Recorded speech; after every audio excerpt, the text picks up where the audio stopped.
Great, thank you. Yeah, so I'm Timo. I'm going to be talking about using unofficial data to understand education. I guess the subtitle of this could be, let me tell you about my pandemic.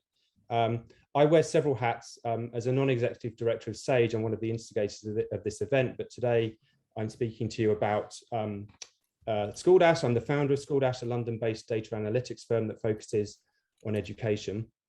And we work with a very wide range of organizations, from EdTech companies to the media to charities and government, using data to help them better understand the school system, particularly here in the UK. And the COVID pandemic created new challenges for everyone in education, including us. So the official data sources dried up as schools closed, but at the same time, the demand for timely analyses grew as everyone from classroom teachers to government ministers struggled to understand what was happening to children's learning and well-being. Fortunately, we were already working with a range of collaborators who had their own proprietary data, and we were using these as a lens through which to see the education system. And we were using it to track educational activities and disparities in particular. So we doubled down on that work in the absence of the official data. So I'm going to give you a few examples now. So one example is Hodder Education. They're a publisher, and they sell thousands of primary, tests to thousands of primary schools across the UK and beyond. And we used that to analyze millions of test results to measure the learning loss that followed the school closures and the catch-up trends as schools reopened again. And we were able to drill down into individual subjects and topics. We were able to distinguish between the effects on different age groups, and we also tracked geographical and social disparities. And ramping up the frequency of our reports from once a year, which is what they've been pre-pandemic, to once a term, gave schools and policymakers near real-time insights to inform their decisions about how best to support children's academic recovery, and really got a lot of attention in policy and political circles here in the UK. Another example is Edukit. They conduct pupil wellbeing surveys, and during the first British lockdown in sort of spring and summer 2020, they offered free surveys to all schools, and we used the aggregate data to assess how children across the country were coping both practically and emotionally in the absence of in-person lessons. Because we conducted a similar study with them in 2019, we were also able to compare those results, or at least some of those results, with the pre-pandemic situation.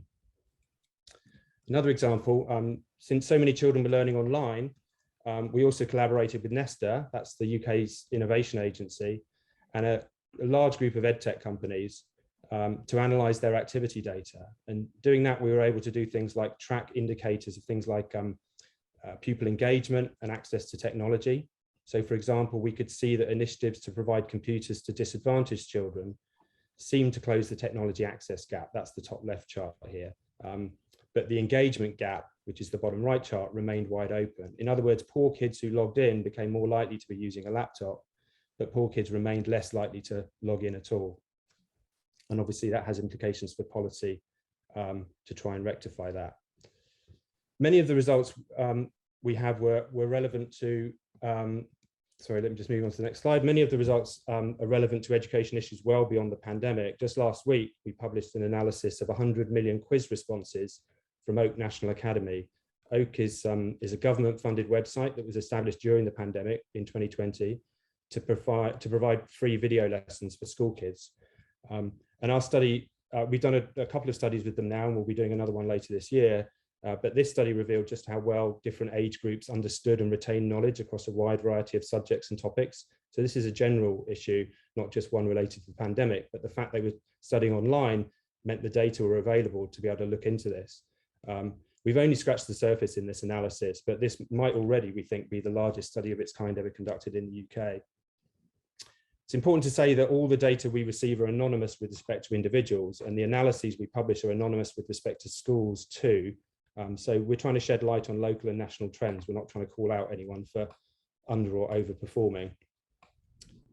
Now that the biggest disruptions of the pandemic are hopefully drawing to a close, we believe, certainly I believe, that these unconventional, unofficial, previously untapped data sources should become part of the new normal in education and perhaps beyond. They're not a replacement for official statistics. They're messier, they're less complete, they're more complicated to interpret, but they're also much more abundant, diverse, and timely. So we should be using both kinds of information, official and unofficial, to inform our understanding and to help improve the education system. But we want to do so responsibly. Aggregation and analysis of large amounts of data by over-enthusiastic geeks like us has developed a bad reputation, and I think justifiably so. And uninhibited use of this kind of information can be good for business, but almost always ends up being bad for society. So we plan to use a data trust. This builds on existing data rights and trust law to provide independent oversight of the information we use. To that end, SchoolDash, my company, and our commercial and charitable collaborators are creating a new organization called Education Data Trust, imaginatively. Information holders of the kind I've mentioned will contribute their anonymized data, not directly to SchoolDash as they're doing at the moment, but to the trust. And they're a group of independent, knowledgeable, credible trustees will oversee its use in the interests of the data subjects and wider society. And for our part, SchoolDash aims to provide continuously updated analyses to inform decision makers in real time. We also hope that the trust will provide a safe and convenient way to make the data available to other organizations. We're just at the beginning of this project, and even the concept of data trust is new and largely unproven, but we already have a great deal of support from many prominent people in education and a wide range of data holders. Thanks so much for your attention, and if you've got questions or comments or want to get involved, then please do get in touch. Thanks.